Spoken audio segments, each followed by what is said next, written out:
O Senhor é meu pastor, nada me faltará. Caminhar me faz em verdes pastos, guia-me mansamente a águas tranquilas. Refrigera minha alma, guia-me pelas veredas da justiça por amor de seu nome.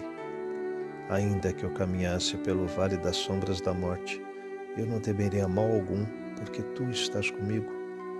A tua vara e o teu cajado me consolam. Preparas uma mesa perante mim, na presença dos meus inimigos. Unges a minha cabeça com óleo, o meu cálice transborda. Certamente que a bondade e a misericórdia me seguirão todos os dias da minha vida, e habitarei na casa do Senhor por longos dias. O Senhor é meu pastor, nada me faltará. Acalma minha alma, Senhor, que se confrange em pesares ante os problemas mal resolvidos ou sem solução. Acalma minha alma, Senhor, quando a madrugada chega e o sono não vem para o reclamado repouso do corpo cansado da luta diária. Acalma minha alma, Senhor, e toma minha vida em tuas mãos. Conduza-me para que eu não me perca nos caminhos tortuosos do desespero e da angústia, que insistentes batem à porta dos meus pensamentos e de meu coração. Acalma minha alma, Senhor, equilibra minhas energias e fortalece meu espírito, e assim, somente assim, com teu amor, alicerçando minha vida, é que poderei vencer, hoje e sempre. Amém.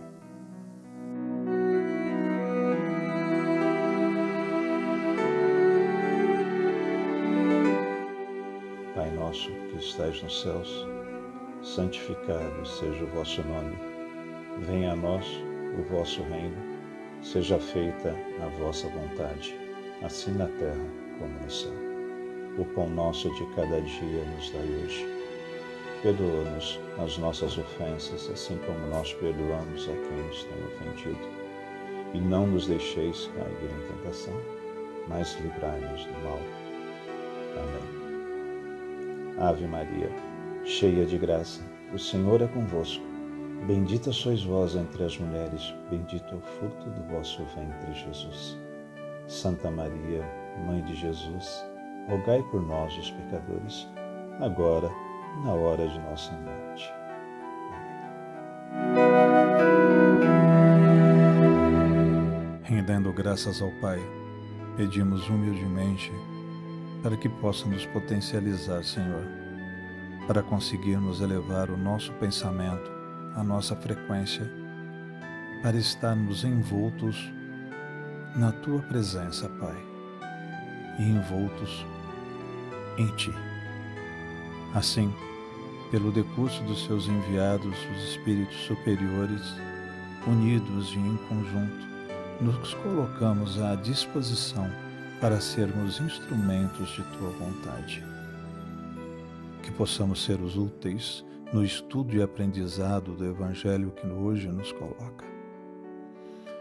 Pai, somos ainda muito pequeninos, mas temos o desejo de buscarmos o nosso melhoramento e a nossa reforma íntima. Nos auxilie, Pai. Pela vossa misericórdia suplicamos auxílio para transmutarmos as pesadas energias que ainda nos prendem a esse mundo, um mundo material, um mundo de ilusão. E suplicamos força para lutarmos contra as nossas próprias imperfeições, humildade para enxergar os nossos erros e coragem para corrigi-los. E que aproveitemos as oportunidades que nos conseguem no presente para sanarmos o mal que fizemos no passado. Pela vossa bênção de nos ter possibilitado o exercício diário do Reino dos Céus em nós, de nos ter possibilitado o exercício da vida, do amor, dia a dia, queremos nos unificar a Ti, Pai, pois já está em nós, mas nós ainda não estamos em Ti. Assim, envoltos nesse estado de espírito, nós saudamos a Trindade Superior e pedimos permissão para saudar toda a força que decanta de Ti, Pai, que trabalha no amor e no desenvolvimento. Assim, pedimos forças aos orixás, campos de energia, de amor e atuação. Pedimos forças aos angelicais, Miguel Arcanjo, toda a corrente. Pedimos forças à corrente franciscana, essa corrente que nos ampara e nos auxilia, a Xangô, que nos fortalece e sustenta, e ao Caboclo Tupinambá, nosso guia mestre, que tanto nos orienta. Nesse mundo combalido, pedimos pela paz no mundo, pela paz entre povos e nações, governantes, governados, pela paz em nós, em nossos corações, e que nós possamos disseminá-la e provê-la onde quer que nós estejamos. Pedimos pelos idosos que possamos assisti-los entendendo as suas necessidades e a sua realidade, devolvendo um pouco do amor que com certeza tiveram para conosco. Pedimos pelas crianças, para que possam viver em paz, que possam amar e serem amados. Pedimos pelas crianças da creche Santa Clara, pelas pessoas que ajudam a creche Santa Clara e os projetos sociais da nossa querida CFA. Pedimos por todos os irmãos necessitados que se encontram em hospitais, manicômios, prisões, em meio às guerras, conflitos étnicos ou qualquer outra situação de vulnerabilidade. Pedimos por todos os espíritos encarnados ou desencarnados, cujos nomes nos vêm à cabeça nesse momento, rogando a Deus por cada um deles. Por fim, rendemos glória ao Espírito inclinado, ao Pai. Por fim, rendemos glória ao Pai, ao Espírito incriado, e pedimos que nos ampare e fortaleça nesse estudo que agora se inicia. Amém.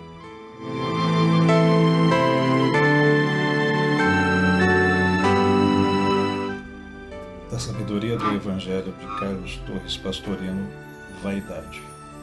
Lucas, capítulo 18, versículo 9 ao 14. Disse também esta parábola para aqueles que confiam em si mesmos, que são justos e desprezam os outros. 2 homens subiram ao templo a orar, um fariseu e o outro cobrador de impostos. O fariseu, de pé, dentro de si, orava: Deus, agradeço-te, porque não sou como os outros homens, ladrões, injustos, adúlteros, nem mesmo como este cobrador de impostos. Jejuo 2 vezes por semana e dou o dízimo de tudo quanto ganho. O cobrador de impostos, todavia, de pé ao longe, não queria nem sequer erguer os olhos para o céu, mas batia no peito, dizendo: Deus, sê propício a mim, um errado. Digo-vos que esse desceu justificado da sua casa, mas não aquele, porque todo o que se exalta será humilhado, e o que se humilha será exaltado. Ensino endereçado ao que se julgam bons, puros, virtuosos, portanto, superiores àqueles que ainda conservam os vícios e erros humanos. Por causa disso, segregam-se do convívio de todos os pecadores e dos viciados, fogem de sua companhia e até envergonham-se de falar com eles. Só aceitam a convivência de seus iguais, nos quais ainda descobrem defeitos, mas enfim, acham-se generosos em tolerar sua presença. Exatamente este é o significado da palavra fariseus, ou seja, separados, que se consideram mais puros que os demais israelitas. Precisamente isto é demonstrado pela parábola, o orgulho presunçoso e vaidoso da virtude. A expressão subir ao templo exprimia a verdade, pois a construção fora executada no cume do Monte Moria, na cidade de Jerusalém. Era hábito dos israelitas orarem de pé e não de joelhos. Vemos que tanto um quanto o outro estavam de pé no templo. O sentimento interno que extravasava da prece de cada um é o que constituía a diferença moral entre ambos, e não a posição física do corpo, que se nada importa. O fariseu enumera satisfeito os vícios que domina: roubo, injustiça, adultério e as virtudes que, segundo ele, o colocam num pedestal acima do vulgo profano que ele odeia. São elas: o jejum, realizado 2 vezes na semana, sentido evidente de sábado, pois não se compreenderia jejuar 2 vezes cada sábado. Ora, a obrigação legal era de jejuar 1 vez por ano, no dia 9 de abril do Yom Kippur, ao dia da expiação pelo saque de Jerusalém realizado por Nabucodonosor. Ora, pois, segundo o fariseu, ato altamente meritário. 2. Dá o dízimo, a 10ª parte de tudo quanto ganha, o que também significava um acréscimo às exigências legais, que só ordenava recolher o dízimo das colheitas e dos rebanhos. Dízimo de tudo só temos ter tido por Abraão a Malquisedeque, segundo Gênesis, versículo 20. O cobrador de impostos limitou-se a pedir misericórdia, humildemente cônscio de que uma criatura defeituosa com erros e vícios, embora aspirasse ao céu, mas sem coragem sequer de olhar para ele. E volta à frase: quem se exalta será humilhado, e quem se humilha será exaltado, que já encontramos em outros textos. Explicação esotérica. O ensino aqui trazido à nossa meditação constitui ponto basilar no processo evolutivo. Mas enquanto caminhamos ao longo da estrada, só poucos conseguem percebê-lo. Ao observarmos as seitas ortodoxas ou não, os ambientes espiritualistas e religiosos, verificamos que a maioria absoluta faz questão das aparências externas, crente de que nisso consiste a virtude. Virtude. Analisando etimologicamente a palavra virtude, vemos que é derivada do latim virtus, que por sua vez deriva de vir, que significa homem, varão, o elemento forte. E vir é proveniente de vis, que significa a força, que tem a raiz vi, que também dá viril, violência e etc. Então, virtude é a qualidade de quem tem força. Analisando a virtude do ponto de vista evolutivo, verificamos que, enquanto a criatura tem que fazer força para evitar o erro, o desvio do caminho certo, isso demonstra que ainda não evoluiu. Por exemplo, não roubar consiste em não tirar materialmente o que não nos pertence, embora se morra de vontade de fazê-lo. Castidade é não ter contato corporal, ainda que os desejos mentais e emocionais sejam incontroláveis. Ser religioso é frequentar em dias prefixados a casa de oração com o corpo, mesmo que a mente permaneça distante, e ao sair de lá, as ações demonstram que não somos nada religiosos. E assim por diante. A criatura que assim age se julga virtuosa, porque faz força para adquirir bons hábitos e geralmente consegue praticá-los com sacrifício. Fazer força para melhorar não é um mal, absolutamente. Constitui antes um grande benefício para o próprio, pois é um exercício constante de vencer as inclinações erradas que nos vão acostumando a não gostar delas. Assim, depois de várias encarnações que vivemos a fazer esforços continuados de virtude, acabamos acostumando-nos e tornando-nos, então, o hábito. Esse hábito plasma no subconsciente o instinto. Uma vez formado este, e quando agimos certo, naturalmente, sem esforço e sem sequer pensar nisso, então teremos dado um passo evolutivo à frente. Deixaremos de ser virtuosos para sermos naturais ou espontâneos, já que o hábito bom se tornou parte integrante da nossa natureza íntima. Portanto, o esforço despendido para ser virtuosos, forte, moral e espiritualmente, é um exercício de suma importância no caminho evolutivo.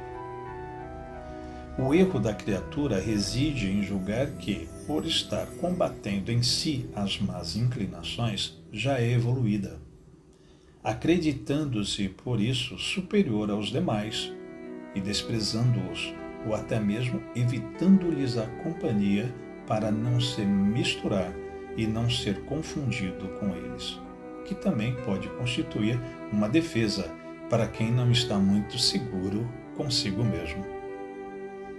Mesmo inconscientemente, a criatura virtuosa se compara aos outros, chegando à conclusão de que já é diferente.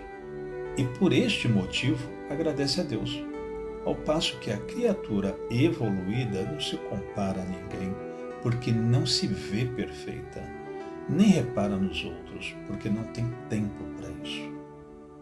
Ora, a vibração da vaidade presunçosa é pior que o próprio erro em si, porque a vaidade é a vibração oposta à humildade divina. O erro, trazendo vergonha, desperta a humildade, o que aproxima da sintonia do sistema. A vaidade afasta deste e leva a sintonizar com o antissistema.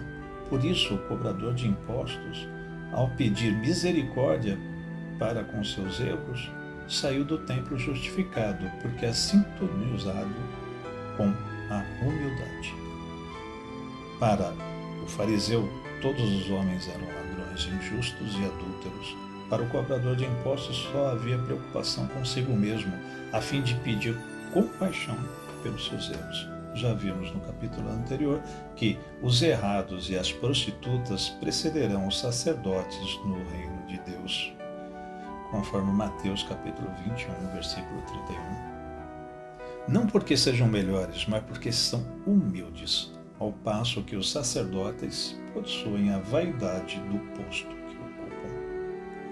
Esta palavra é um alerta vigoroso que deve manter-se sempre presente em todos os ambientes, para evitar que gracem e cresçam o ciúme, a inveja, a emulação do orgulho, o julgar-se melhor que os outros, a crítica e as fofocas em todos esses ambientes. Não faria mal uma tabuleta também, lembrando a parábola do fariseu e do cobrador de imposto, um quadro representativo da cena ilustrativa. Por quê? Com os fariseus, não adianta falar. Eles não aceitam avisos nem conselhos. São os melhores. Sabem mais do que os outros. Têm revelações espetaculares e elogiosas de guias e de mentores, pois seus mestres são superiores a todos os mestres. Irmãos, no Evangelho que acabamos de ler, vemos o alerta sobre o orgulho presunçoso e vaidoso da virtude. Mas o que é a virtude? Pelos textos atuais temos valorização que se atribui à própria aparência ou quaisquer outras qualidades físicas ou intelectuais, fundamentada no desejo de que tais qualidades sejam reconhecidas ou admiradas pelos outros, ou seja, diretamente ligada à vaidade. Etimologicamente, ou seja, estudo da origem e significado da palavra, Torres Pastorino nos elucida que virtude é a qualidade de quem tem força. E, sobretudo, na questão moral, alude que, do ponto de vista evolutivo, a criatura fazer força para melhorar ou evitar um erro é um exercício moral benéfico para vencer as nossas inclinações erradas. E com o tempo, iremos nos acostumando a não gostar mais desses erros, desses desvios. E ao curso das futuras encarnações, ou seja, as constantes encarnações que nós temos ainda pela frente, esta aversão moral que nós vamos desenvolvendo aos nossos desvios vai se consolidando em nós e torna-se um hábito. E na sequência, este hábito tornará-se então um instinto, quando finalmente estaremos agindo de forma natural àquele desvio e assim finalmente daremos um passo no nosso caminho evolutivo. Vemos aí então o quanto nós temos pela frente. No Evangelho, do outro lado do fariseu, que os fariseus eles eram considerados figura de destaque na sociedade da época, temos um cobrador de impostos. Figura essa que era considerada desqualificada daquela sociedade. Porém, aquele cobrador de imposto apenas pediu a Deus misericórdia. Ele estava cônscio, ele estava consciente de que ainda era um ser errado, de que seus erros ainda eram latentes. Mas ele não se comparava menosprezando ninguém. Ele buscava a sua evolução interna, não pautada nas exterioridades. Ele se colocava humildemente à presença de Deus. E essa humildade que o fazia estar conectado a Deus. O que fazia com que ele vibrasse no sistema, enquanto o fariseu vibrava ainda no antissistema. Para nós, no texto, além do chamamento para sermos humildes e nos atermos à nossa interiorização sem nos compararmos com nossos companheiros de jornada, ainda é lembrado que a nossa estrada é muito longa no caminho evolutivo. Que o esforço de hoje, que hoje empreendemos para conter os nossos desvios morais, é apenas o começo. Não é algo para nos sentirmos orgulhosos e nem engrandecidos. Muito pelo contrário. Graças a Deus. Senhor, fazei-me instrumento de vossa paz. Onde houver ódio, que eu leve o amor. Onde houver ofensa, que eu leve o perdão. Onde houver discórdia, que eu leve a união. Onde houver dúvida, que eu leve a fé. Onde houver erro, que eu leve a verdade. Onde houver desespero, que eu leve a esperança. Onde houver tristeza, que eu leve a alegria. Onde houver trevas, que eu leve a luz. Ó Mestre, fazei com que eu procure mais consolar que ser consolado, compreender que ser compreendido, amar que ser amado, pois é dando que se recebe, é perdoando que se é perdoado, e é morrendo que se vive para a vida eterna. Graças a Deus.